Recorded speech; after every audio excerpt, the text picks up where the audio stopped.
Impacted! We are impacted!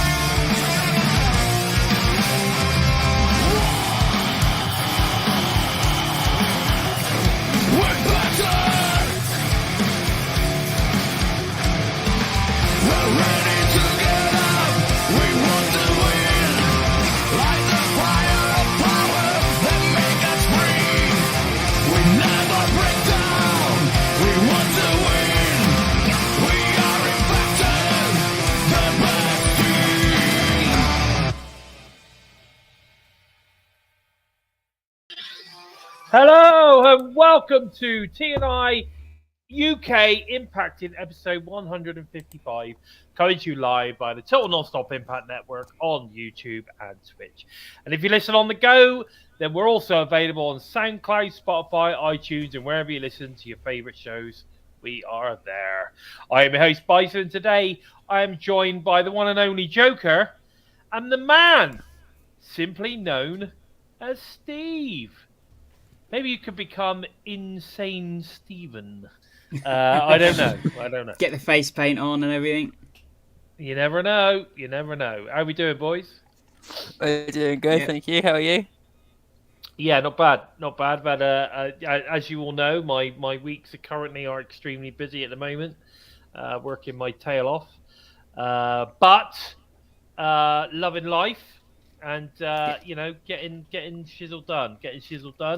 And do you know what? I want to do a big shout out to my boy Greg from Slowpoke and mention about all of his fantastic products. Yes, there they are, guys.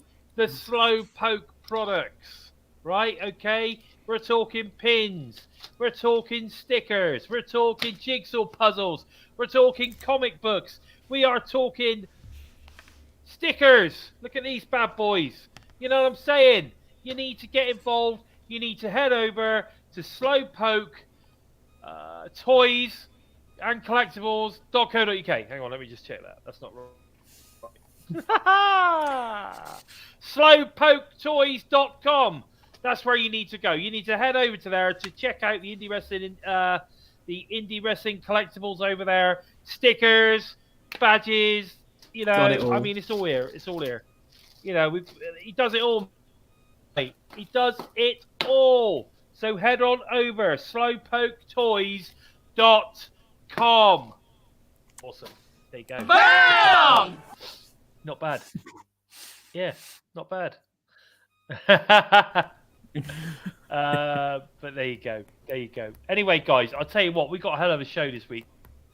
So we've got a lot to talk about. So I thought, rather than messing about, let's just get cracked on in there on the news, rumours, and of course the Impact recap of the week. Yeah, I was going to do like some sort of like Eli Drake thing going on there. Eli Drake. Although, is it now? What is he now? LA Knight, in it? Oh, LA Knight. Yeah. Let me talk to you. And all that crap. He's still doing it already. He's still doing the same he's gig. He's one of the most over guys in WWE, and one of his merchandise is selling out like Matt Cardona's was when he was at WWE. He's like one of the top. He's making more money than Roman Reigns is for the company. Yeah, I bet he is. He was always amazing. Yeah, he was fantastic. He was over with the Impact crowd. He would have been over wherever he went. He was good. Yeah. Right. Let's get cracking. So let's talk about some of the stuff that Impact some of the extra stuff that Impact do. Let's talk about some of that. So this week, it was revealed earlier on today that the Joe Hendry food fight has actually been cancelled for this week due to some issues that occurred during the taping of the show. Now, I'm assuming that this is all related to the Simon Miller social media feud going on at the moment. I mean, that's been quite interesting to watch. I don't know if you've been watching it, Joe or Steve, but I saw the clip on Joe Hendry's Twitter of the fight breaking out. And that had me laughing. I thought it was there was that. It looked genuine, so I'm sure it's kayfabe. there's been loads and loads of other things that have been going on. Yeah. With regards to these two, they've been taking jabs at each other basically for like the last couple of weeks, and it's been getting more and more intense as time's gone on. And then we had that sort of kind of altercation video that we saw. Was it either released today or yesterday? I can't remember. But It was released anyway. today. I'm sure this is building to some kind of match at the Glasgow tapings, I would imagine. Yeah, very possibly, yeah. I would imagine that's going to happen between him and Simon Miller at the Glasgow show. Yeah. And it's good. And it's good either to get, way, like, and we've always said, haven't we, about like how, like, you know, other sort of, you know, Cultaholic are one of those that you know, don't, you know, report a lot on AEW and that, but it's good to have them back on Impact side again, you know, within the company again, you know, because, you know, maybe it's another chance to see what they do. Another chance to see if this leads to anything. Yeah, exactly. I mean, to be fair, Simon Miller was on a food fight about a couple of months ago. I've got to say, at least maybe 6 or 7 weeks ago. And I think we talked about it then. He seemed to be talking to quite a few UK-based talents. And I wonder whether that's because we knew that the UK tour was coming up and they were trying to, you know, feel out a few talents, like Shay Samuels, for instance. I'd love to see him turn up in Coventry. That would be cool. He's not been announced, but Shay Samuels would be really good. But I mean, no matter what you think of their channel, interesting stuff. They do a lot of numbers, especially his kind of ups and downs things. So if they get Impact reviews back on there or Impact watch-alongs back on there, you know, it's going to get more coverage. Simon is a huge Impact fan, but of course he is not in charge of, you know, the company. He's not in charge of the content. He just does what he's told. It's a foot in the door. Oh yeah, of course. So it's all good. And like I say, he does do the ups and downs. I think he's been doing them more for the pay-per-views, I think. So I think he does them for those, but he doesn't do them for the weekly show. But, you know, whatever. At the end of the day, if this can potentially lead to more, then that would be pretty awesome, I think. I think it'd be pretty awesome. We've also got Josh Alexander's Retro Review with George Iceman. This week, they are looking at Christopher Daniels versus Samoa Joe from 2006 Impact. I have not watched it, but if I remember rightly, this was a bit of a badass match. I sort of kind of I watched the highlight bit of it, and it kind of brings back memories. I think I remember this match was pretty badass. So make sure if you've not watched it, you go and check that out. I will be at some point, I'm sure. Now, we talked about this last week, Joe, that there's a almost like this new kind of 8 to 10 minute, I don't know what you want to call it. It's more like a vignette, I guess. That's available on Impact Plus and also is available on YouTube for free, called Immersed. Last week, it was featuring Jake Something. This week, they did another one featuring Alex Shelley, and actually this was really good also. Did you get to see it? No, I saw it and it was on my to-do list to watch last night, and then I completely bloody blanked it when I got back upstairs to sit down and watch everything. I ended up rewatching the whole of Impact Wrestling for the third time, just to see Frankie Kazarian and Eddie Edwards match. Yeah. Okay, fair enough. But as I said, this is really good. It's only sort of 8-10 minutes long. Well worth checking it out. It was, there was some really interesting stuff actually, and I like the way Alex Shelley thinks about the business. I really do, and get putting other people over and stuff like that. And he really appreciates the up and coming talent and stuff, which was really cool. I'm not sure who it was. He was going against some young upstart luchador in this particular episode. I'm not sure where it was, but it was yeah, it looked like a pretty good match, and he come out and he's like saying that guy's good, and he had a great match. So it's definitely worth going to check it out. Immersed, it is completely free on Impact Plus, and it's also on YouTube. So go and check it out. We've also this week had the New Japan Pro Wrestling matches have been added to Impact Plus. I don't know if they're on YouTube as well, but it's the Tanahashi versus Mike Bailey, the Okada, Tanahashi, and Hiroshi versus Josh Alexander and Motor City Machine Guns added, as I say, to Impact Plus and YouTube. Again, well worth going and checking it out, because it's good checking out what these guys are doing elsewhere, especially when it involves people that potentially we could start Josh's seeing first time in Japan, so as well, and he came back with a huge he left a huge impression there. And Alex Shelley and Chris Sabin are legends over there as well. So, and the match is bloody good. Unbelievably good. Some really good stuff. It's definitely worth, if you haven't seen them yet, go to checking them out. They are available. So go and check those out. Now, what we've also had as well. It's just in the comment I've seen. That's true. Yeah. That is true. That is true. There's also been some really cool BFG vignettes added as well. So we've got one for Will Ospreay versus Mike Bailey. We've got another one versus obviously Alexander versus Shelley, and we've got a Trinity versus Mickey James. They're also available on Impact Plus and YouTube, and they're just kind of like a vignette putting together. How the matches have come to be, or little bits about each of the competitors, and I think they're really cool, and I don't know why they don't do these all the time. So maybe this is something that they're going to be adding when we were talking about upping their production value game and doing more and more stuff to promote matches. I think maybe this is part and parcel of that, and I think they're really good. Have you seen them? Let's go with Steve. Have you seen them?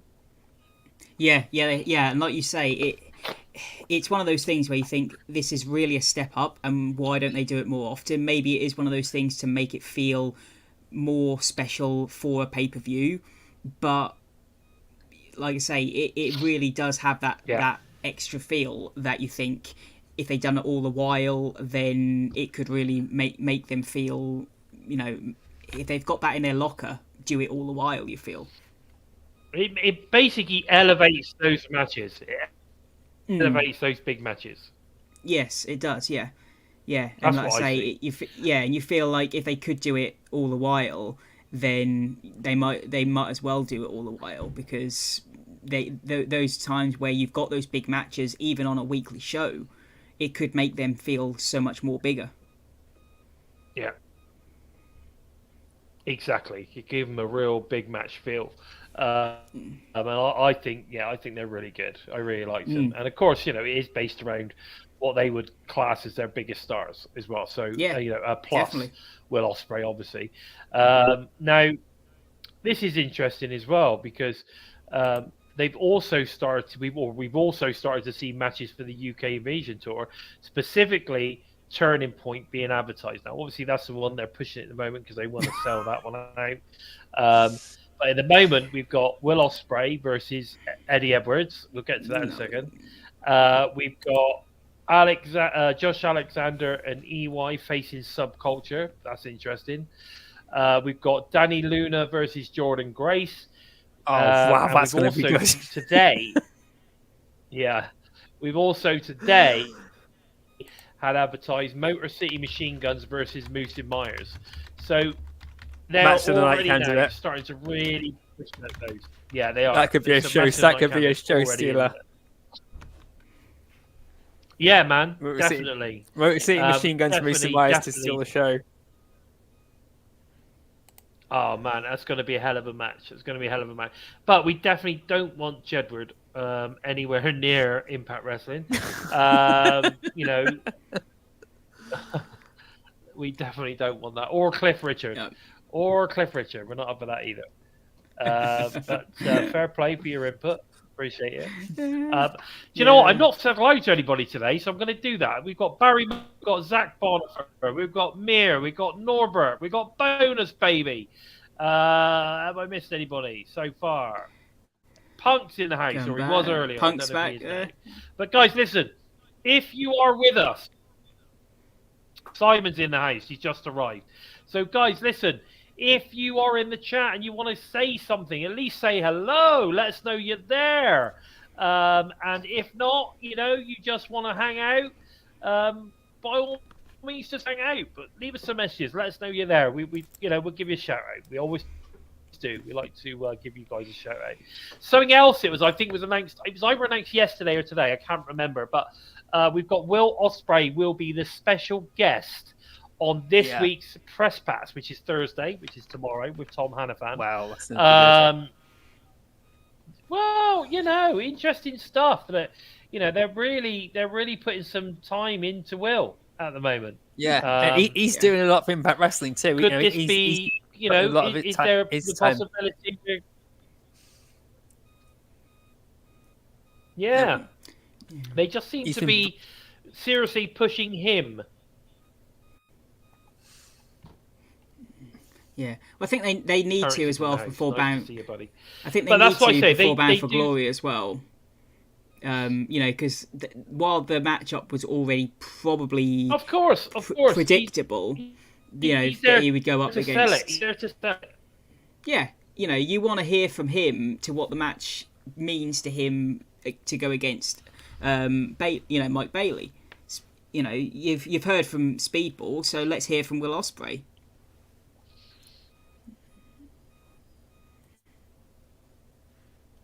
Yeah, exactly. Why not? Let's hear from him as well. But I think it's very cool that he is obviously appearing on the Press Pass, considering that currently he's not what you would class as a signed talent. So it's cool that he's doing it. I think it's cool, and I'm thinking, could we see a Will Ospreay, of course, Simon, as All Impact? I guess we will have to wait and see on that one. Now, Impact have been releasing some really cool commentary moments. Yes, some really cool commentary moments from Mike Tenay and Don West ahead of their Hall of Fame induction on the countdown to Bound for Glory. The classic quotes were coming out. What were your thoughts? Did you see these? Oh, I did.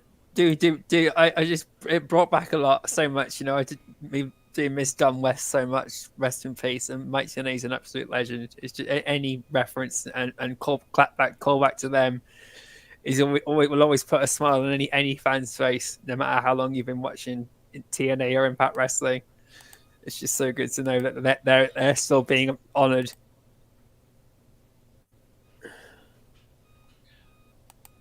I agree. It's great to see the boys being honoured. They were a fantastic team, and they have influenced a generation moving forward. Their whole enthusiasm, their style of commentary really stood out, I think, over the years from commentary teams of any promotion. I think these two are absolute legends, which is great to see. Hang on. So Norbert is curious who's going to be world champion after Bound for Glory this weekend. Me too. You never know. It's a few options.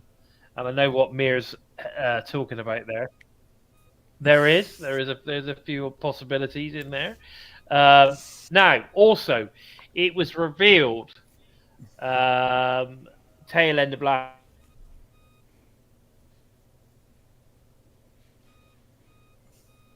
is getting close to it now as well. So I think it will probably sell out on the night with the walk-ups. Yeah, I mean, fantastic weekend in Chicago, right? Fantastic weekend. Wish I was there. Yes. Yeah, definitely. And it's good that we're getting the announcements that Impact is continuously selling out now. It's good to see, that you get that official sold out now, because it really establishes how much progression that they're making. Oh yeah, they're no longer a B company.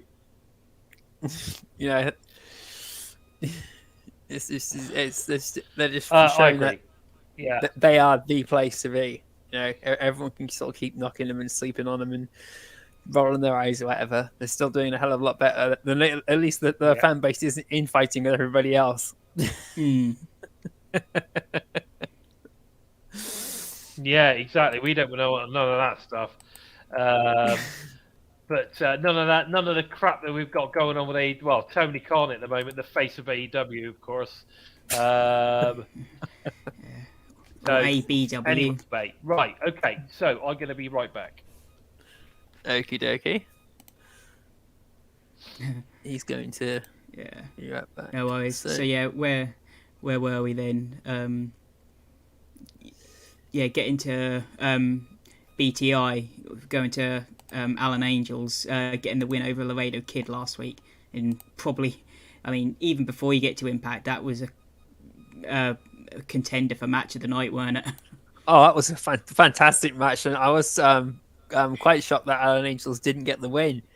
But wow, because then the Radio Kid's taken quite a few losses over his recent appearances, so it was nice to see him win. But I was expecting Alan Angels just to keep the momentum going. He's had going to get the win, but it was just such a good and such a close match too. So it's really good to see what it's really like. When I saw this match announced last week, it got me interested to see what they will do with Samurai Del Sol after Bound for Glory, and we got a taster of that here, even though the Radio Kid isn't Sin Cara.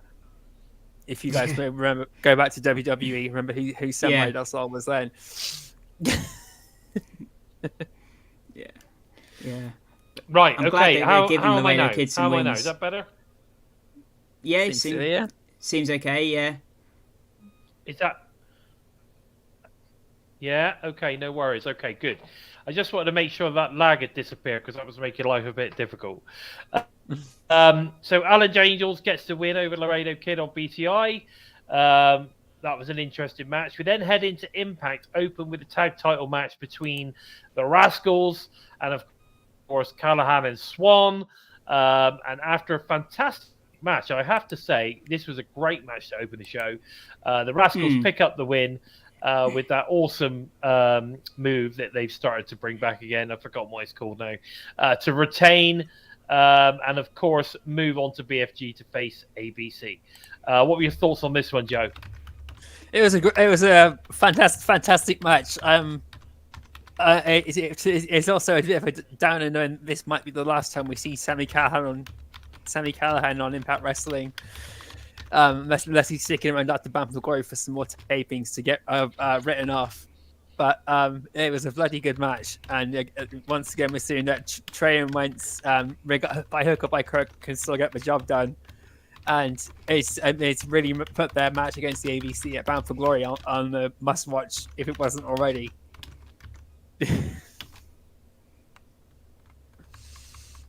Yeah, man, I agree completely. I think it's such a shame that I think that is Sammy's last match. I'm pretty sure of that. Do you think Mickey would jump across to the E? No, I don't. Don't see it. Simple answer.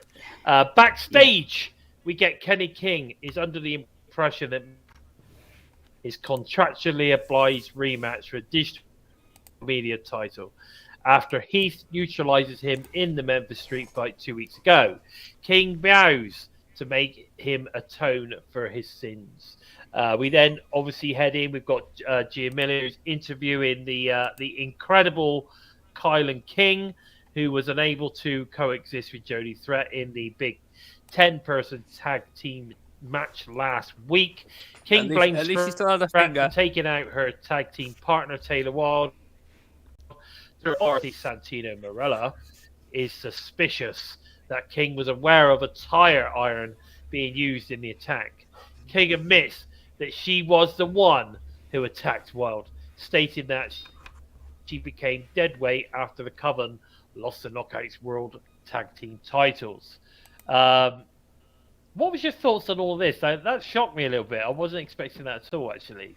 I mean, I think Taylor's gone for a while.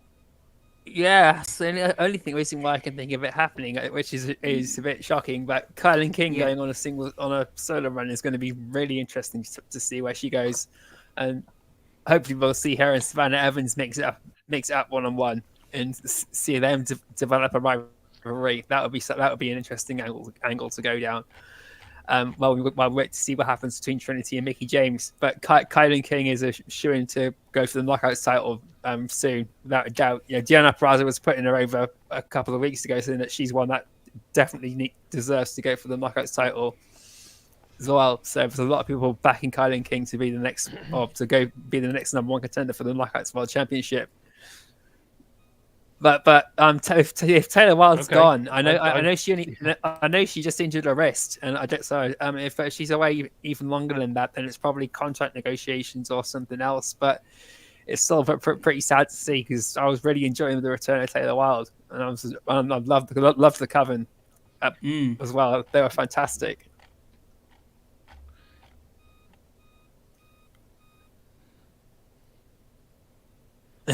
Yeah, it kind of always feels like when you like, I think we've got some serious weather. Yeah, but no, it always feels like when we get a tag team in the Knockouts division, like we've just now got Tasha and Deanna come in, and then we lose the Coven. So it always feels like it's one in and one out. They never seem to be able to build up a group of tag teams. Sadly, it's always just one in, one out, which is a bit of a shame. And like you say, the Coven were on a real good run. I'm not going to say no to a Kylan King singles run. She's proven since she's been in here how much growth she's managed to give, and she'll only get better. And I do like the fact that there was none of this, it wasn't me, and then like weeks later we find out it was. She just come out flat and said, no, I attacked Taylor. It was all me. So there's that confidence in her. Yeah, that's keeping to how her character came across when she joined with Taylor Wilde. She just came across as no nonsense. If you have something to say to me, or if I want to say something to you, I'll just say it to your face, or I'd be extreme and explicit. Yeah. We've always kind of wanted that next kind of 2 degree monster in the Knockouts division. Who's to say Kylan King couldn't be it?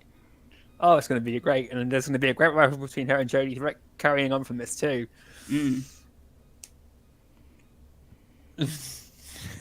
Yeah, definitely. So we've got Dango winning the 5-way with the help of surprise debut of Prudius, a former WWE star, joined forces with Dango and Bravo. So Dango will enter Call Your Shot at number 20. And of course, unfortunately, Jake Something at number 1.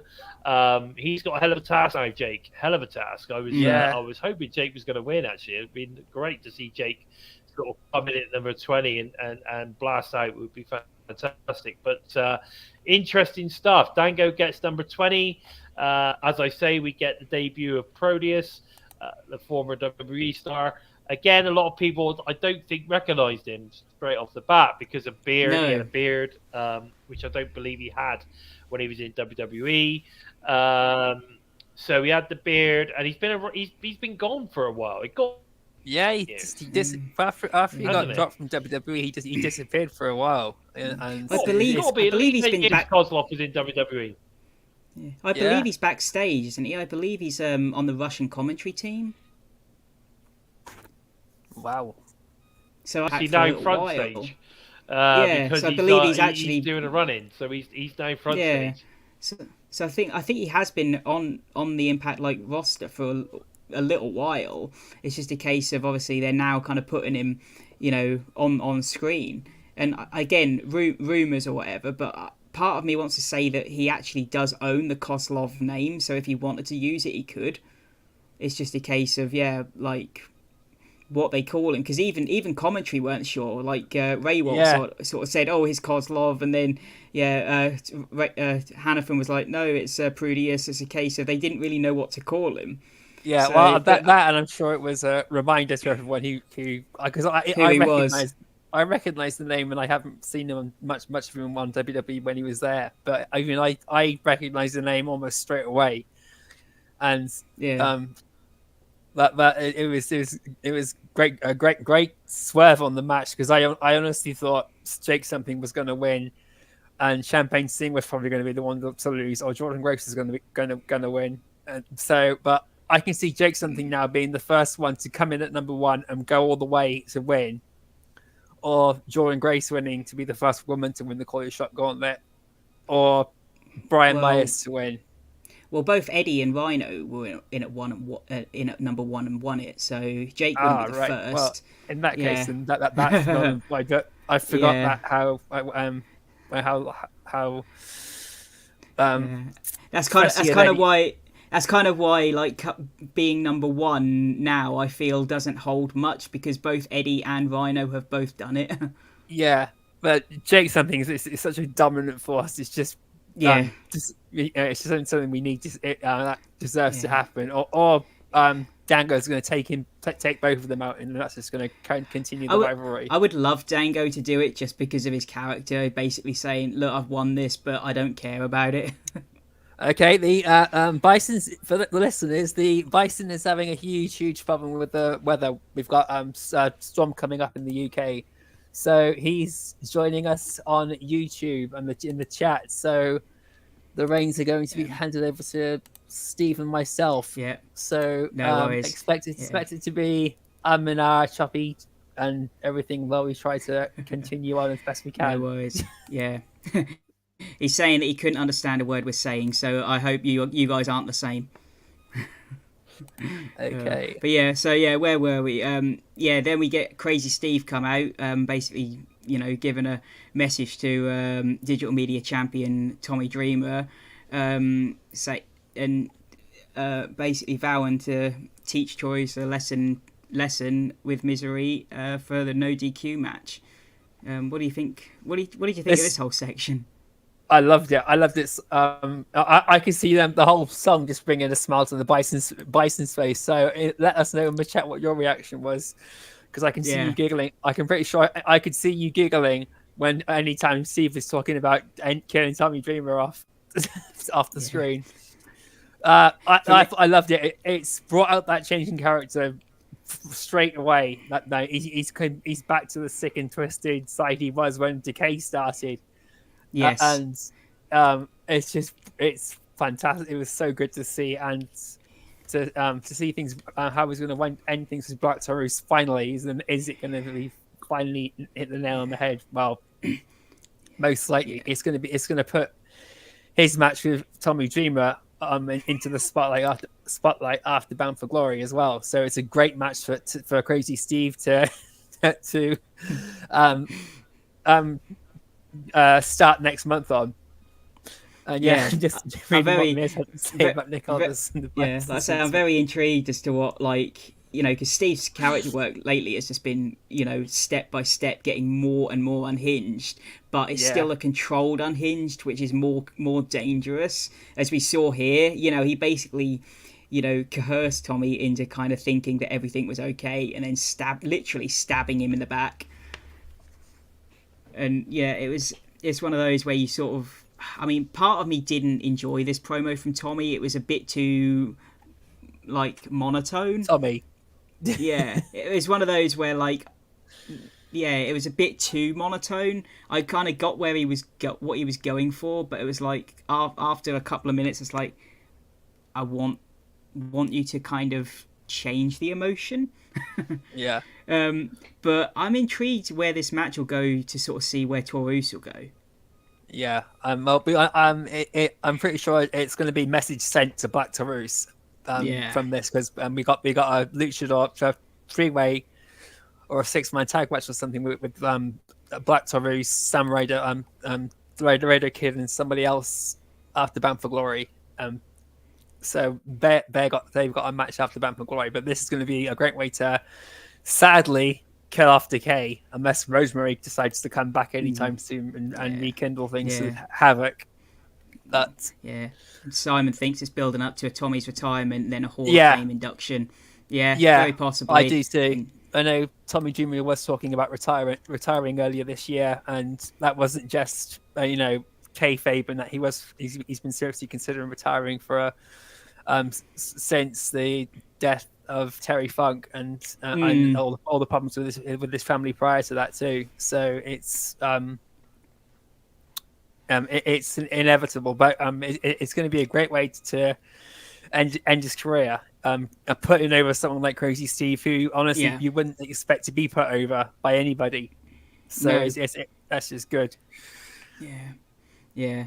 And so after that, we then get obviously a promo with Mike Bailey saying to issue an open challenge to anyone on the level of Will Ospreay for a match next week, taking place 48 hours before his match at Bound for Glory with Will Ospreay. 2 questions here. 1, is it a wise decision? And 2, who do you think the opponent will be? Oh God, Mike Bailey's opponent. I wouldn't be surprised if it's Jonathan Gresham. I'm actually going to be a bit disappointed. But I can see Jonathan Gresham coming out to once again prove a point to Mike Bailey about how out of control wrestling is. But the other one I can think of is Alan Angels might be a good one too. And that would be really, really interesting. I'd love to see Alan Angels and Mike Bailey go one-on-one, see what they can do together.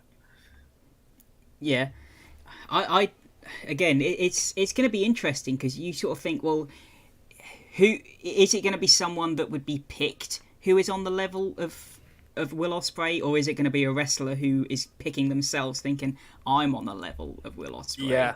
So yeah, like, I mean, I'm trying to think who's not because you feel it's going to be someone who's not involved in a big storyline right now. Yeah. So yeah, I mean, maybe someone like a Laredo Kid. Yeah, Bonkers has put Chris Sabin's name up there. If it would be Chris Sabin, that would be fantastic because I would love to see Bailey and Sabin go one-on-one. But yeah, I mean, it's a shame he's not. I'll say that to the X Division title. Yeah, and I think it's a shame that he weren't around. Well, as far as we know, he wasn't around for these tapings. But I think someone like a Leo Rush would have been cool. Yeah, that would have been another one that would have been great to see. But Alan Angels, the Radio Kid, they're 2 guys I can see going, and it'll be good. Yeah, I mean, as well, we were talking about. We've got Samurai Del Sol is the opponent. Apparently, Impact Wrestling have mentioned it on their website that it'll be Samurai Del Sol. But that again, oh, right. does make sense. In a way, because we got Samurai Del Sol versus Alan Angels after Bound for Glory, so it keeps him in the momentum, in the spotlight, and everything too. So, do you think that we're going to see Samuel Del Sol hang around for a lot longer? Because obviously they haven't announced that, he's signed or anything, but he's been around, popping up for a little while now. Yeah, I can see him hanging around till the end of November, and then see what happens in the new year. So he'll be there probably till the end of the tapings finish in November, and then after December is when they get down and renegotiate all the contracts and everything. So I would love to see him stick around a lot longer. It'd be really interesting to see what happens. Yeah, likewise. I think the few matches we've seen from him have all been really, really good, and he can definitely add something in whatever division he goes into. Yeah, and he was fantastic in WWE as well. It was one of my favourites. Yeah, for sure. Yeah, and then moving on to the knockouts. Then we see Tasha Steelz back in action, getting the win over Courtney Rush in a bit of an odd match, really. It kind of seemed like a bit of a storyline here with Courtney, kind of not really knowing what was going on. Yeah, like kind of feeling like it was a bit of a tag match, but it was a singles match. So yeah, kind of feel like a wedge is getting drawn back in between Courtney and Jessica. So you feel like something's moving forward there. Yeah, Tom Hannafin mentioned it as well. That that their whole goal is to try and get their identities back. So I can see them eventually. They want to try and do it through the tag team titles, but they're going to probably have to try and go get their identity back before they can get the tag team titles. Because I can see it was a really, really impressive match between Courtney Rush and Tasha Steelz.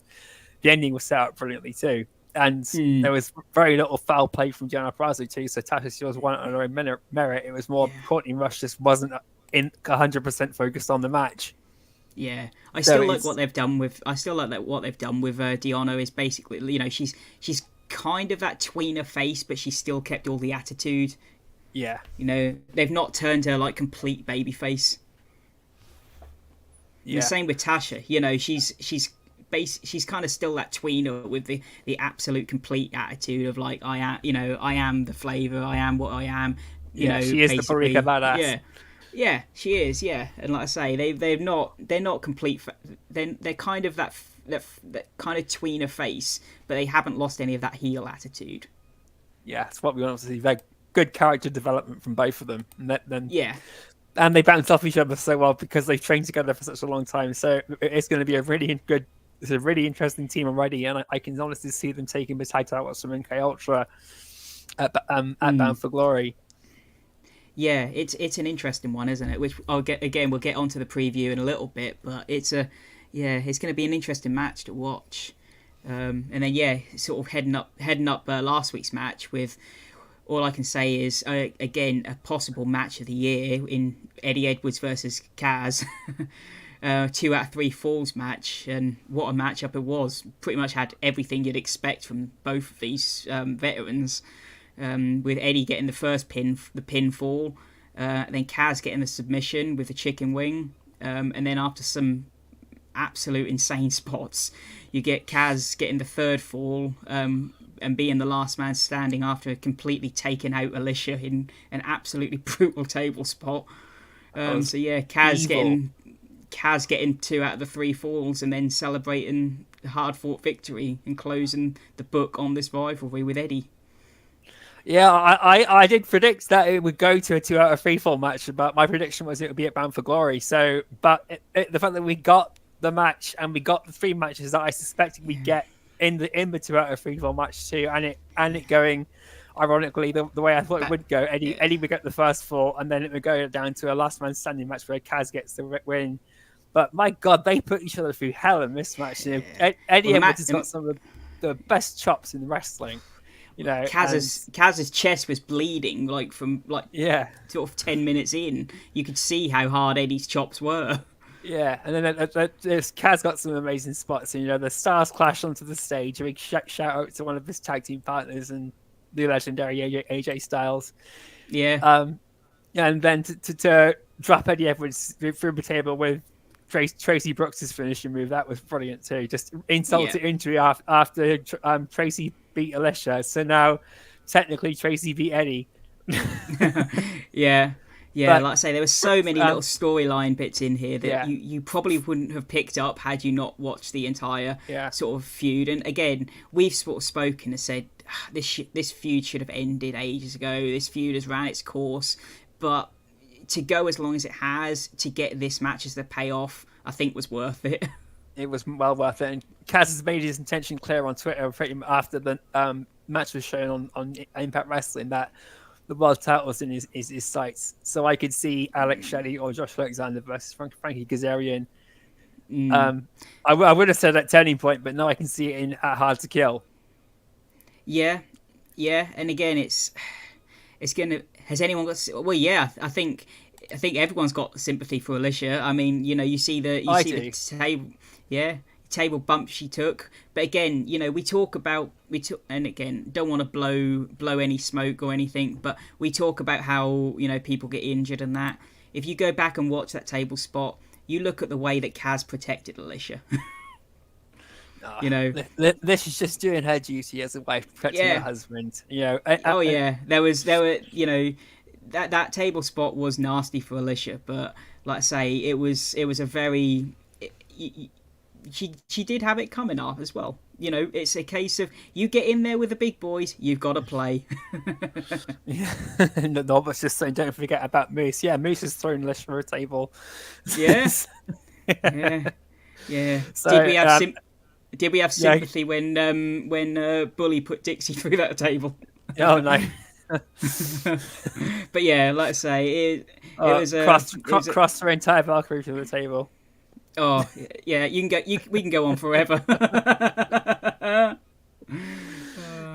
But no, like the match, like I say, it's one where you've just got to go and watch it. I mean, they went for, I think, just under or just over half an hour. Yeah, you know, it was half an hour. They've got the full match on its own on YouTube, as well as on Impact, as well as the episode itself. So just jump onto Eddie Edwards and Frankie Kazarian's Twitter page And look, Yeah. you can find a link to the full match on YouTube there. Yeah. And if we have sympathy for Alicia, I had more sympathy for Jen at ringside. I was like, oh god, she's going to get smacked. I have sympathy for Alicia because I'm team Ride or Die all the way. Oh yeah, yeah. But yeah, like I say, make sure you go out your way to see this. It's a absolute cracker of a match. And yeah, that leads us into our Bound for Glory preview. But yeah, before we get into that, make sure you go down. Make sure you give us a thumbs up and a like, and leave anything you do in the comments. Say that always helps us. So yeah, likes, subscribe, and all that down below. So yeah, Bound for Glory. How are you looking forward to this one, Joe? Oh, it's the like a lot of their recent specials, the build has just sort of come out of nowhere, but the hype for it has been around for ages, and the hype really kicked off when Mickie James, especially when Mickie James came back, and we knew that we were going to get Trinity in the main event for Bound for Glory, in one of the main events, because the world title will be the main event. So yes, and but we got some huge matches for Bound for Glory. It's a great way to bring ice to the table, and because Bound for Glory's always been like a hit or miss time around for Impact Wrestling. It's either been fantastic or it's been okay. Yeah, definitely. Yeah. But it's interesting. It's looking really good. It is. It's looking like one of the better cards for Bound for Glory they've had for quite a few years.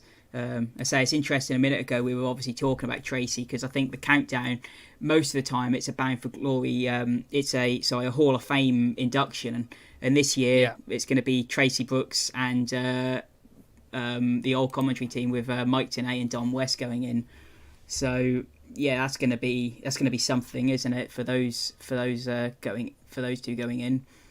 Especially I think the Mike Tenay and Don West one's going to be hit a bit, isn't it? That's going to be really emotional. It's going to bring a lot of people out to tears.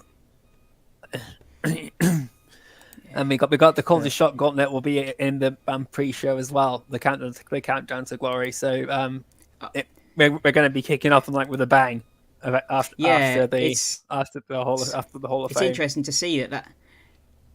I don't know how I feel about that, because with the Call Your Shot Gauntlet, it normally goes on for a good half an hour. Yeah. So if they're going to cram that and the Hall of Fame inductions into the pre-show, that's going to be a very tight pre-show. Yeah. Because the pre-show can normally only be half an hour or so. So, if you're cramming maybe a 30-minute Call Your Shot Gauntlet and the Hall of Fame inductions, you're really cutting that tight. Yeah, there might be some extra time added for it. You never know. Maybe, yeah. But yeah, like I say, that's an interesting match to put on the pre-show. Unless unless something else is added that we've not found out about yet. Yeah. But my assumption is the Call Your Shot Gauntlet will be on the pre-show, because I think it was last year. I can't remember. Okay. Most of the time it hasn't been, but again, normally they tend to put an X Division style match on there, don't they? Yeah. Or I think in the past they've had was it last year they had the digital media title match on there? Yes, they did. That was it. Yeah, it was the digital media, and then the Call Your Shot Gauntlet kicked off the night. Yeah. But yeah, it's gonna. Who's your pick for the Call Your Shot? Given what we know. Yeah, I'm gonna say I thought Jonathan Gresham was the one that came to mind first, because he's got a match with Alex Shelley for the world title, or Alex Shelley or Josh Alexander for the world title in the next set of tapings. But if it's not Jonathan Gresham, I'd say Jake something, Jordan Grace, or Brian Myers. Yeah, Brian Myers have that to have both of the wrestling gods with the world title opportunity. That it's just an interesting arc in the entire storyline and relationship between Moose and Myers. But Jordan Grace is to be the first woman to win the Call Your Shot Gauntlet and possibly go for the world title, or the X Division title there, because Jordan Grace has said that she would be interested for going to the World Championship too. And she could do it. And she could do it much more convincingly than Tessa Blanchard did. Yeah. And of course, Jake something's like he's just he's coming with such huge momentum. I wish him to see it derailed so soon. Although even in last he's looked over, so it's really hard to derail the momentum Jake something's got, regardless of what you do. He's just come up with that much of an impact, full pun intended. Yeah, well, we'll probably end up seeing someone like Alpha Bravo win it and give it to Dango. Could you just imagine the scenes if Alpha Bravo won it or something? That would be funny. But no, I'm sure we'll, because as well they normally end up using this as storylines as well. So we'll end up seeing some storylines, and as Mia said, any surprises. I'm sure there'll be some. It's thinking of who's available out there. I mean they recently had a load of WWE releases, didn't they? So there's the possibilities of a few of those popping up, possibly. That would be interesting. It would be interesting to see if someone like Dolph Ziggler did show up, or I could see like James Storm will probably make an appearance, or if she's available, ODB might make another appearance, because she's usually a regular in the Call Your Shot Gauntlets too. So it's always good to see ODB. Yeah, I mean when they came back, AMW, James Storm looked in great shape. So yeah. James Storm looks absolutely fantastic, so it would be great to see him come back again. But there's a few names from WWE that are floating around that it would just be interesting to see them come in. Yeah, I mean the two names that kind of jumped to me when they got released, I believe they got released, was Shelton Benjamin and Mustafa Ali. Yeah, Shelton Benjamin would be another great addition to Impact Wrestling, even just for the one night. Then just to show everyone what you can do. He's such an underappreciated talent. I was so surprised he was let go from WWE. Yeah, and like I say, Mia said, Bully Ray was a surprise that won the gauntlet. Bonkers. You'd think it would be a heel because Josh and Shelley are faces. Very possibly, but let's not forget what happened last year with Moose cashing in and winning, and Moose does have the Feast or Fired briefcase, so who's to say he doesn't cash it in again? There's a lot of possibilities. Yeah, if we'll lightning strike twice for Josh Alexander, or it won't just strike twice for Moose, and then he beats Alex Shelley for the title. It would be so cruel for Josh if it happened twice. You'd like to think he'd have his guard up this time. Yeah. But yeah, like it'd be interesting if, like I say, if Myers did win it and then they used it as a counter, like he was ready for Moose but he wasn't ready for Myers, kind of thing. Yeah. But yeah, so yeah, that would be one. And then after that, like I say, we've got the Knockouts Tag Team title match, which is, as we referenced earlier, MK Ultra versus the newly formed team. Don't have a name yet, of Tasha Steelz and Deonna Purrazzo. It's a tricky one, this, because MK Ultra have been on an absolute tear, and feel that they're going to win. But again, if they go through Deonna and Tasha, then they don't really have any challenges left at the moment. And Deonna and Tasha are kind of on a bit of a roll, and you feel like this could be their chance to win it. Yeah, I think that they most likely are going to win, because from a booking perspective, usually when a new team is formed like that, they usually do win. And Tasha Steelz has come back, so they're going to need to give her a big incentive to stay around. And Deonna Purrazzo will need an incentive to stay, because people are still speculating she'll be gone by the end of the year. I think and MK Ultra losing isn't going to really damage them, because to lose to Tasha Steelz and Deonna Purrazzo, they're not going to get flatlined. They're going to put up a hell of a fight, and we've seen what Killer Kelly, especially, she takes a hell of a beating in any match she's been in, and in a tag match. So, and they're all some of the best technical wrestlers on the roster. as well. So it's going to be a really interesting fight, this one. We're just going to see who's going to play dirty tactics and who's actually going to be the smiley baby face. Yeah, who's gonna get the one up first? Yeah. Yeah, I say it really could go either way, this one, and I don't think you could have a loser in this one. I think whatever the outcome, I think you're gonna win. Yeah. But yeah, then after that we've got absolute madness between a Monsters Ball with PCO versus Rhino versus Macklin versus Moose. That's going to be insane. It feels like a while since we've had a Monsters Ball. No, we had one. We've had like a lot of hardcore matches, like Falls Count Anywheres. But when was the last time we actually had Monsters Ball? I think it was Macklin, Callahan, and Moose was the last one, I think. So it was quite a while ago.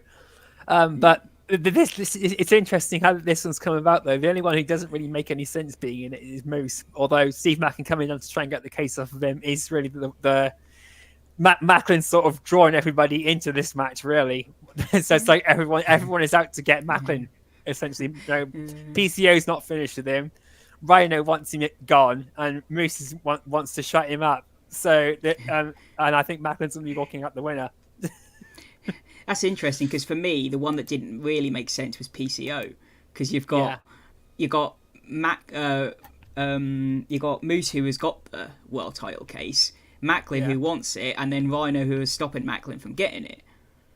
So PCO it's interesting. is the French guy. He's a monster. So if he's going to be in a match, it's going to be something like this. Although I could have seen him in the Call Your Shot Gauntlet and winning it if he wasn't in another match. So it's going to be interesting. You have kind of got two storylines going on. The interesting thing here, the interesting thing to watch out here for is Bully Ray. Yeah, what's he going to do? Is he still going to be weak, or is he going to turn on Macklin and back up Rhino? It's going to be interesting. Yeah, he's going to play a part in this match somehow, but it's just how is he going to play a part in this? Yeah. Yeah. As Bonus Baby said, Moose in a Monsters Ball match, everyone at ringside guard your hot dogs and drinks. Yeah. Food goes flying when Moose is out. It does, yeah. Moose in a Monsters Ball. Yeah. Got Moose versus Rhino. Yeah. But no, this is going to be carnage, and I kind of see Moose winning this, just because he's kind of the one that is they're kind of on the up at the moment. Macklin is kind of the one that is. I feel like he's losing, but on storyline purpose reasons. Yeah, obviously.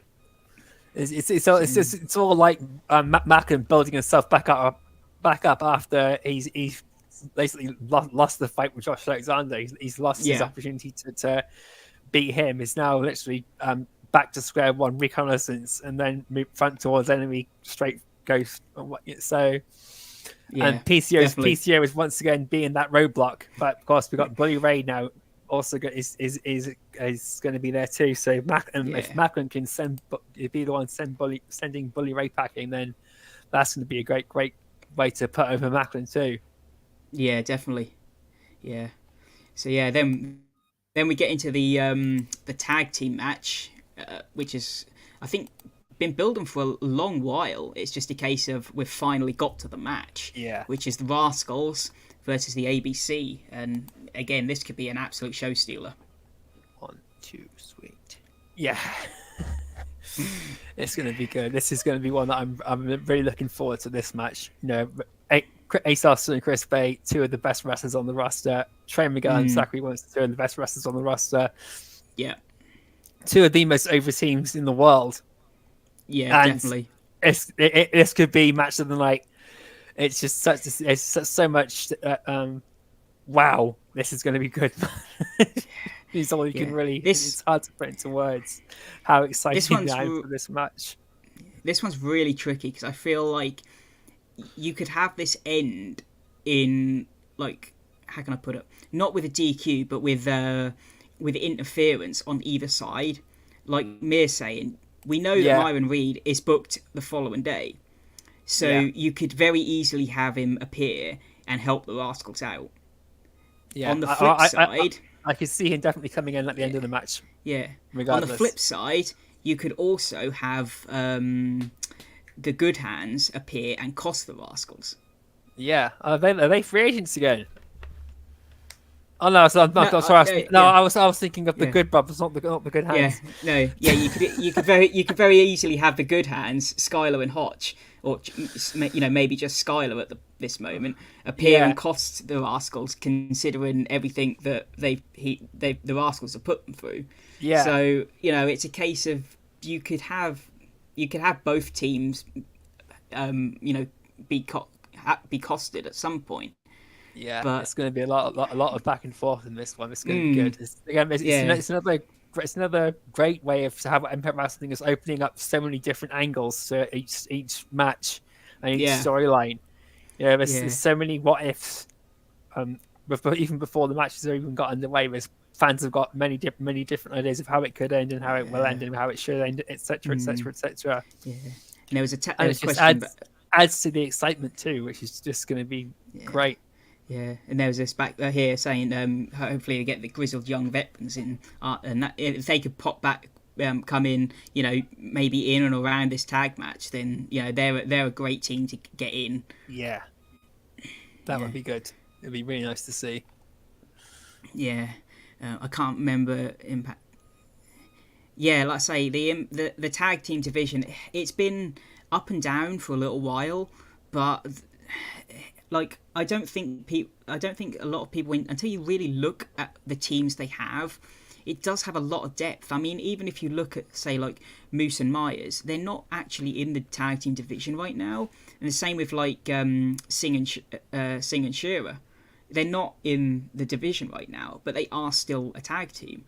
So if you group all the tag teams that they have, their depth is they have a lot of depth in that tag team division. Yeah, on both sides of the roster, the men and the women, there is a lot of teams there. Just most of them aren't all diving into the same pot, which is again, this is one of the things that makes each of the titles in Impact Wrestling. Is what I've said before. It's what makes them stand out so much. Is that every title has a purpose. So you don't need to be in a team chasing the titles for week after week after week after week after week. You can still go for another title and then go with your tag team partner and win the tag team titles, and it'll mean something completely different. Yeah. I mean, you look at the Motor City Machine Guns. They're a tag team, but one is holding the X Division title, one is holding the world title. Yeah, it's going to be really good. Yeah. Speaking of the Motor City Machine Guns, up next we've got Chris Sabin taking on Kenta for the X Division title. Well, first time ever they faced each other, which is really surprising. I would have thought, at least in Japan, they would have faced off against each other once. But to know that this is the first time ever and that it's happening at Bound for Glory, that's just something extra special for the match. Sabin gave a great promo building up this match a bit more. How about they've been wrestling for the same amount of time. They're both huge stars across the world. They're both multi-time champions across different companies. But the X division is Chris Sabin's division, and Kenta is not going to take him away from it. And last time Kenta was in Impact Wrestling was against Josh Alexander, I think. So it was, yeah. We've seen how good and how relentless Kenta can be. And then, of course, you've got the New Japan match on Impact Plus and YouTube now as well. He was recently in against the Motor City Machine Guns and Josh Alexander, if you need a reminder of just how good Kenta is. So there's plenty of scope and backstory to Kenta in Impact Wrestling too. So this is going to be a really, really good match. Again, it's another match of the night, match of the year contender. This Bound for Glory has got so many good matches on the card it's got. It's just amazing. Yeah, definitely, and it's also, like you say, one of those matches where, because it is a first time ever, it's one of those matches that can entice possibly the what's it called, the casual viewer. Because I think, wow, this match has never happened before, I might check it out. So it's something that you think, wow, let's put this match on that has never ever happened before, And who knows, it could lead to more in in New Japan as well. So yeah, it is a surprise. It'd be intriguing as well. I don't know, maybe is Kenta still part of the Bullet Club? I don't think he is. I think No. I say no. the members change quite a lot, don't they? And Yeah. sort of lose track. So it's if obviously if he was, let us know in the comments if Kenta is still part of the Bullet Club. I haven't really kept up with it too quick because, like I say, the members do seem to change quite a lot. But yeah, it's if he is, then it'd be intriguing to see if the results kind of go along with the tag team match with ABC. But yeah, like you say, there's so many match contenders, match of the night contenders, and this is really another one. So yeah, I'm really looking forward to this one. As you all know, I'm a big Chris Sabin fan. This match came as a huge surprise to me. I seriously thought we were going to get Jonathan Gresham versus Chris Sabin for the X Division title, or Mike Bailey versus Chris Sabin for the X Division title. Just given the build that they were getting from before this. So when the whole vignette of Kenta coming on and that warning that he's coming after Chris Sabin, that was like, wow, where did this come from? I feel like it would have been nice to get a promo from him to kind of just say I'm challenging, but the video package was still quite good. But yeah, it would have been nice, like we were saying earlier, to have a video package like what we got from Will Ospreay. Yeah, it's going to be interesting. We'll probably get one from Chris Sabin. I'm sure Chris can do something. Yeah. Excuse me. Yes. No, cool. Yeah, but no, like I say, and then after that we've got the match that's kind of been built up for like maybe 4-5 months. Will Ospreay versus Mike Bailey, which we kind of touched on earlier. And yeah, like I say, this is going to be a very interesting match to watch, given the styles that both these men wrestle. And obviously we know that Will Ospreay is going to be sticking around a little bit, so I really don't know what way this is going to go. Yeah, I can see Will Ospreay getting the win, but the amount of input he's given to Impact Wrestling since this match has been announced, putting it over, doing promos for it and everything, and it's been really, really great to see. And this match has been over almost a year in the making, really, because it was meant to happen at Multiverse United, but Ospreay injured his arm, so it's been long overdue. And I think it's a first time ever match as well. So, it's definitely a first time in the US for both of them, or a first time outside of Japan, whichever way you want to look at it. But it's going to be incredible, this match. Mike Bailey is one of the best wrestlers on the roster, and he has not had a bad match since he's joined Impact Wrestling. He's just one of these guys who just can't put on a bad match or can't put on a boring match. And Will Ospreay is incredible. He's someone I'm familiar with, but I've not paid a huge amount of attention to. But anything I've seen from him, even highlight reels, have just left me gobsmacked at how good he is. So I'm really looking forward to this as a casual viewer of Will Ospreay.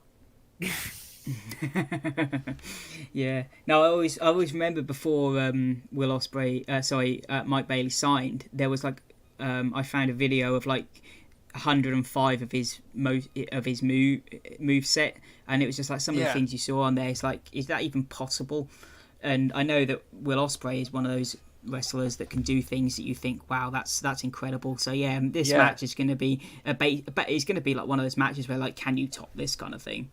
Yeah, it's going to be huge. It's going to be if Broken Matt Hardy was still there, it would be a spot monkey fest. but it's going to be good. And yes, to Bunker's question, yes, you got Eddie Edwards versus Will Ospreay at Turning Point, and that is and again at Newcastle, and it bums me out so much that at the moment it doesn't look like I'm going to be able to make it to Newcastle. Yeah, that's going to be a very different match for Ospreay than what we're going to get at Bound for Glory. But Eddie Edwards is a fantastic technical wrestler. Will Ospreay is a fantastic technical wrestler. We're going to be cool.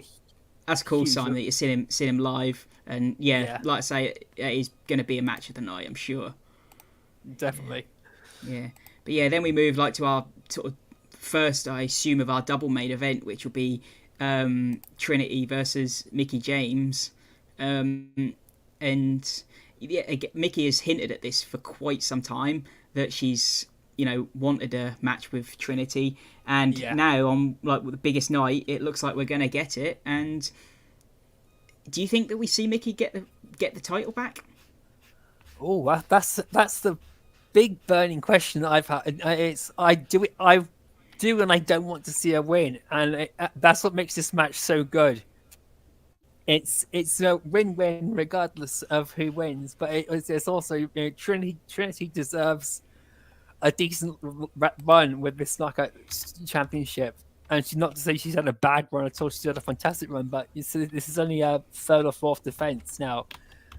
And this could be, Mickie James could make this into a really personal rivalry to take into Hard to Kill, which if need be. But given that the heartbreaking moment that Mickie James had to give up the title, that left me broken as a fan. Really, I was really upset that I thought Mickie James wouldn't be back after that injury. I didn't think she'd be back this year at least.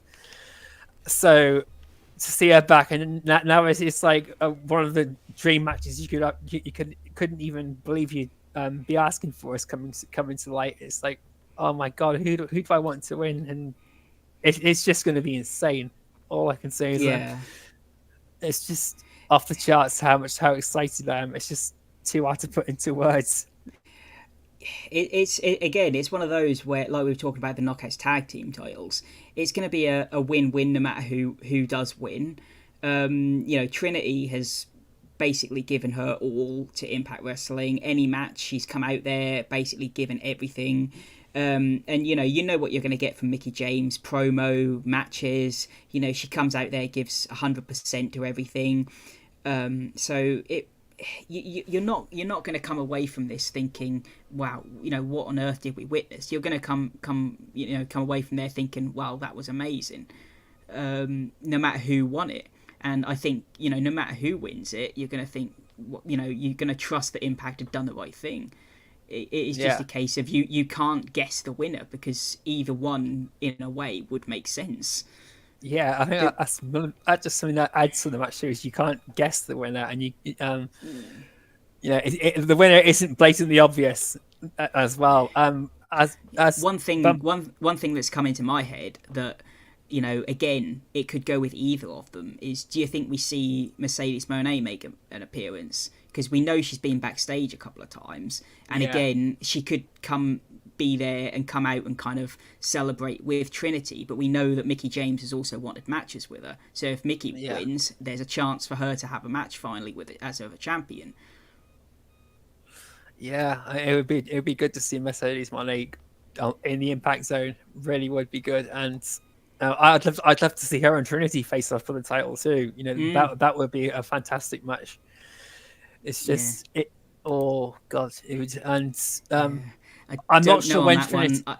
Bonkers is asking about Trinity's contract and when it's ending. I think it would be ending at the end of the year, so November.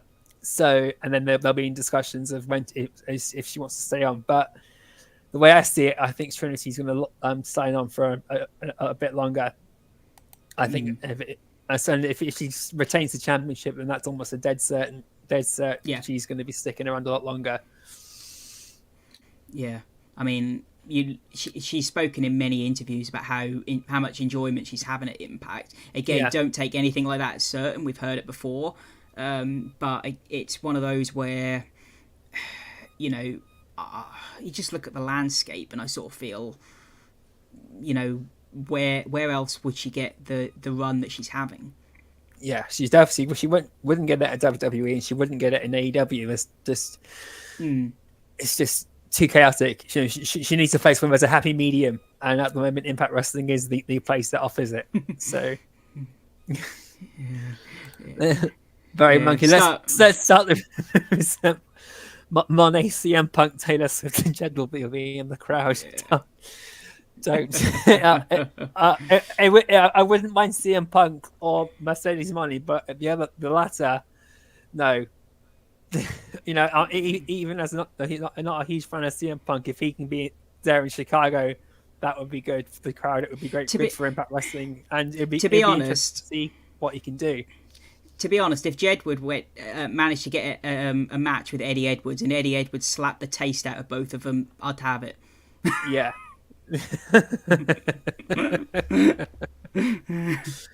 Yeah, Simon Plum just made a great point there. You know, Mercedes money. She doesn't need the money. She's not wrestling for the money. She's wrestling for just the enjoyment of being in professional wrestling. Yeah. So she's having the time of her life in Impact Wrestling, and there's no reason to give it up. So no. I do honestly think that she is looking forward to staying the long term in 2024, and I'm really looking forward to it. I could have seen her and Tasha Steelz teaming up after her Knockouts title run, because I was assuming Tasha Steelz would be back by the end of the year. So it would have been interesting to see them team up as well. Yeah, definitely. Yeah. And then that moves us on nicely to our main, well, what I assume will be our main event. You never know. We could get the Knockouts headlining. But yeah, Alex Shelley taking on Josh Alexander. Taking on Alex Shelley, the champion, for our world title. Again, this has been built up kind of slowly, but, you know, at a nice pace, I think. Yeah, it's a personal rivalry too. You know, Alex Shelley lost to Josh Alexander the first time round, and just since Josh has been back, he's almost been in Alex Shelley's eyes, the title's always still been at Josh's, and it's pissed him off. And then of course there's been miscommunication after miscommunication, fight after fight, and then we got the shell shock last week to send a message saying, "Fuck it, I'm not your friend.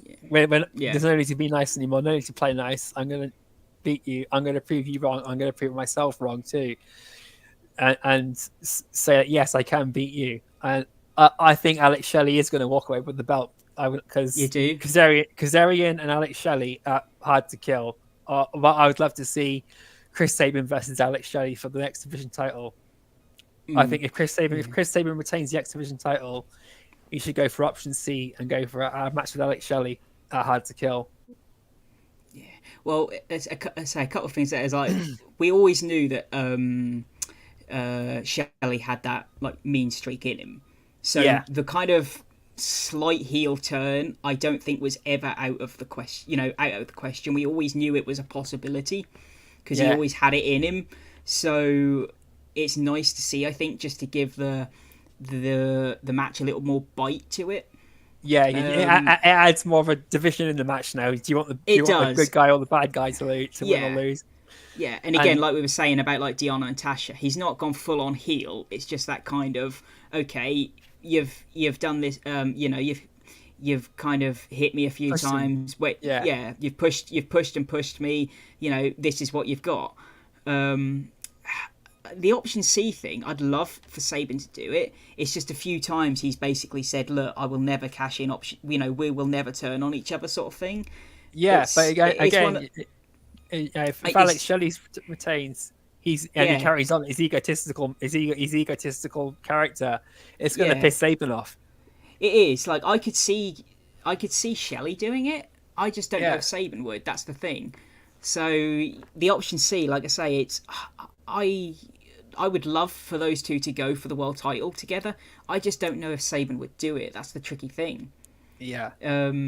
It's a, and again, like the match itself, I think all of us are expecting Josh to win. So if Shelley did win, I think that would be a real whoa, what's going on? So I'm not against Shelley retaining at all. Yeah. Because Josh hasn't been back for long either, so it would be nice for him to be back and have to really build up himself even long. You know, have another 6 months to build himself back up again. You know, he's got this match because it's a contractual rematch. Exactly. So, you know, this is it. So and again, Shelley's basically saying to Josh, "Look, you think I'm a transitional champion. You know, let me prove to you I'm not," kind of thing. So I'm for ages I've wanted Alex Shelley to be an Impact champion, but if I'm honest, his run has been disappointed. I'm really hoping it kickstart. Well, yeah, I mean, how can I put it? Shelley himself, I think, has been a good champion. I just think the booking of him has been a bit iffy. Like, there's been a lot of times on like Impact Plus events where he's been booked in like 6-man matches rather than actually defending the championship. I think that's been the issue. You know, he himself has carried himself like a champion. It's just when the booking has come out, he hasn't defended the title. That's the problem. They've again, but then this also adds into the argument that everyone thinks he's a transitional champion. You know, he's just there holding the belt until someone's better, you know, or until someone better can take it off of him. So, but I can see if Shelley wins this, he's going to be defending a lot more one-on-one against the best on the roster. So we will see Alex Shelley versus Moose. We will see Alex Shelley versus Chris Sabin, hopefully, and got Alex Shelley versus Jonathan Gresham, I hope, possibly after Bound for Glory. That's going to be really good too. Yeah. But yeah, like I say, I mean, the card itself is looking really solid. And, you know, as Mir said, Moose has a briefcase. Sabin could use option C. Whoever wins the gauntlet match, you know, could cash in for a future championship. There's lots of different options. Yeah. And with all those matches out the way, is there another match on the card still to come? We don't know, but we never know. A lot of these matches have a lot of length to them, so that'll be the only reason why we wouldn't see another match on this of the card. The Monsters Ball match is going to go on for a while. If the Call Your Shot Gauntlet could be a couple of hours, couple of matches. So it's what we've got on there is enough. So as it is, which is nice to say about Bound for Glory, because sometimes it's like too much, sometimes it's too little. This is one of the few times it's just you just look at it and you go, wow, this is fucking brilliant. Yeah, definitely. Yeah, I think if we do get another match, it would be like a 4-5 man X Division match to put on the pre-show kind of thing. Yeah. Okie dokie. Yeah. But so before we head into what we've got coming up next week, just make sure you hit the like, subscribe button. Help us move up those rankings, everyone. It always helps us. Yeah. So I haven't spotted anything, but have you seen any digital media exclusive? I haven't seen one for a few weeks now. No, the last digital media exclusive match was Giselle Shaw and Masha Samovich versus Gianna Praza and Killer Kelly.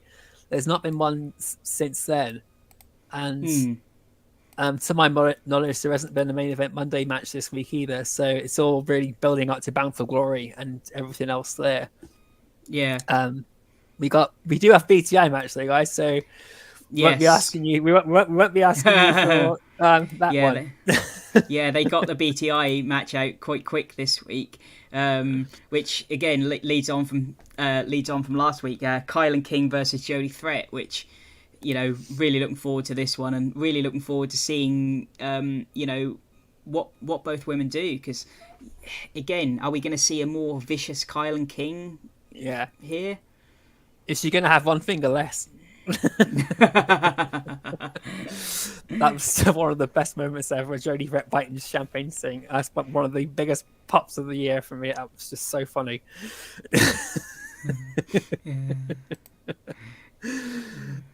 But it's going to be a really interesting match, and it's pushing forward the storyline a lot more. Now that we have we know who's done it, so we might even see Taylor Wilde come back. Yeah, or even just a teaser of Taylor Wilde coming back, which would be interesting. Because if she comes back still under the whole witch character, it could be a way to bring Sue Young back, which just crossed my mind while we were, you know, if anyone could bring back someone from the undead, why not get a witch to do it? Very possibly, yeah. Well, Jonathan Gresham, like, talking about the rules and everything. I think that's kind of one of those things where now, like, how can I put it? Like, he's basically sort of said, like, there are rules, but no one's using them. So if you can't beat them, join them, kind of thing. Yeah. So yeah, I don't really know if it's a case of he's following them anymore. No, he's out to prove everybody like That this there is aren't what none. you're doing wrong. This is what Yeah. you're doing wrong. It's almost like so when Stephen Richards was out trying to point out what everyone was doing wrong in the Attitude Era, Yeah, but less annoying. yeah, definitely. Yeah. And yeah, I'm glad. Yeah, Kylan is definitely good enough to be a champion at some point, and I'm glad to see her going solo also. Yeah. Yeah, and yeah, moving on to Impact with more knockouts action. Trinity and Mickey James versus Giselle Shaw and Savannah Evans. Is this going to be a we're going to work as a team, or are we going to see tension draw? Oh, it's going to be a bit of both because Mickey James had the eye on that title. You know, She did. That's not faded away from Trinity's mind. There'll be a cohesive unit, and there'll be a show of respect because but there's going to be that constant will Jay Friedel calls miscommunication. Will Savannah Evans calls miscommunication, and give what will Giselle Shaw cause miscommunication and get them to slip up. And that it's going to be an interesting match, and it's just going to be a fantastic match in general, really. Yeah. Oh yeah, if you want someone to draw heat between a team, you put Giselle Shaw in there. Definitely. Yeah, and I assume that Jay Vidal is going to be at ringside. Yeah, if he's forgiven, I'm pretty sure after the beating he got from all the fans as well. Yeah, I think he's paid his due, but we never know how bitter Giselle Shaw could be. So. Oh dear. Yeah. And then after that we've got say the match we mentioned earlier, Mike Bailey versus Samurai Del Sol, which we sort of covered a little bit earlier, which is going to probably be an absolute banger of a match. Then we've got a little cover of what we've got coming up the Monsters Ball, which is Rhino and PCO versus Moose and Myers. So a little bit of tag team action leading towards the Monsters Ball. Then we've got, I think, the no DQ that we've all been looking forward to, Crazy Steve versus Black Taurus. That's probably going to be our match of the night, I feel. I'm really looking forward to this one. Yes, Crazy Steve's been so good, and it's just good. I'm just looking forward to seeing Steve in his element, back in his little playground with his toys. Yeah, I say this is going to be like last time they faced off. Like it was just a case of Taurus trying to knock Steve back into where they used to be. Like sort of get get out of it. Get back to like how we were. So it's going to be interesting to see how Taurus approaches this. But yeah, Steve's just going to have none of it. And do you think this will lead to some kind of change in Taurus as well? I think it'll just close the lid on everything between Taurus and Crazy Steve. It's not going to change Black Taurus's character in any way. He's just going to go his own way. Every other Decay member has kind of changed except Taurus, haven't they? Yeah. So it's just Black Taurus finally accepting it's over. Yeah, I think if anyone's going to be bringing Courtney Rush and Jessica back into the Undead realm, it could even be Taylor Wilde. They might have to rely on her magic to get back into there to get back at Kylan King. Very possibly, yeah. That's an interesting thought. Who would have thought that one? But yeah, then final match we have is Kenny King versus Heath. This is good. That the promo Kenny King gave last week was really good and really bang on point. And I'm pretty sure it was also what the Bison was thinking too. What they put the title on Tommy Zuma. Why Tommy Zuma of all people? I just loved Sheldon Jean's reactions to everything. It's like, what? I don't understand this. Yes, another Mitch's question is this Heath's last match on Impact Wrestling? I don't know what the contract status is with Heath, but I think there were rumours, weren't there? There's been rumours about it, but my assumption is he's there for the long term. So but if this is the last that we get seen of Heath, it's come out of nowhere because he was being pushed to go his own way when Rhino wasn't there, and really put the whole locker room on notice. But nothing came from that. So it's been weird.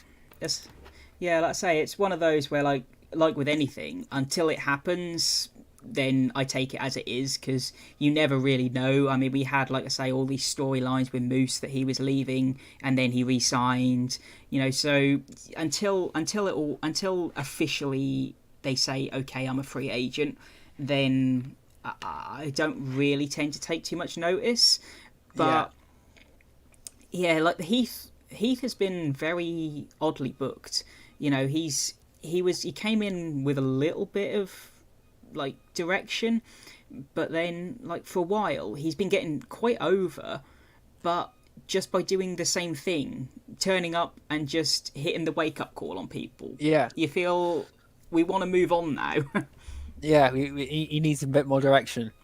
Yeah, you know, there's only so far you can go by just blindsiding people with the wake up call. Yeah, you know, I could have seen him with a match with Tommy Dreamer before Crazy Steve as well. So it's a shame that didn't happen. Yeah. Let's say he's proven over like lately that he has become over. You know, one of those top. You know, someone that fans are getting behind. Yeah, he's a must-see guy. People, you know, that people just didn't take seriously enough. Yeah, definitely. So yeah, it's going to be an interesting one to watch, the Heath situation. You know, especially like I say now that Rhino's back and they don't seem to be tagging as well. Yeah. But no, like I say, that's all that we have really for this week. The Bound for Glory preview and looking ahead to next week. So yeah, don't forget to head over to the TNI Patreon for exclusive extra content that we have when you sign up, and of course join our Discord where we're pretty much talk everything Impact Wrestling and related movies and sports and etc. and all that. And your TNI shows are available to listen to on the go and audio via SoundCloud, Spotify, iTunes, and wherever you fancy listening. So where can we find you on the socials, Joe? You can find me on Twitter at JOK_empty_space. You can jump onto Facebook or Twitter, look for #empty space, #into the void. No reference to Jake something, and #Daily Giggle. But approach is an open mind, and you just might keep your sanity. And you can find the Bison on Twitter and at Lord Bison 45. Again, indeed. Storm has cut him off completely, and we seem to be doing an okay job. We got some feedback from him earlier, but hopefully we've not bored you guys to death, or hopefully I've not bored you guys to death at least. Yeah, but no, I would really suggest going and following Joe over at Enter the Void. Is good laugh, and say the Bison at Lord 45. You follow me over on Twitter and the Discord at SimplySteve311 for anything Impact Wrestling related. And why not take the time to help us move up the ratings over at YouTube just by giving us a thumbs up. And if you're new to us and maybe enjoy what you see, then why not consider hitting the subscribe and the like button just to give the bell a little tickle, a squeeze and a smash if you fancy never missing a beat at the TNI UK, US streams and all the Impact related content each and every week. So with all that said, to everyone, I hope you've enjoyed the stream. I've been your host, Simply Steve. There's been The Joker, and this has been TNI Impacted, episode 155. Take care, everyone. Guys. We're Bison! We are Impacted!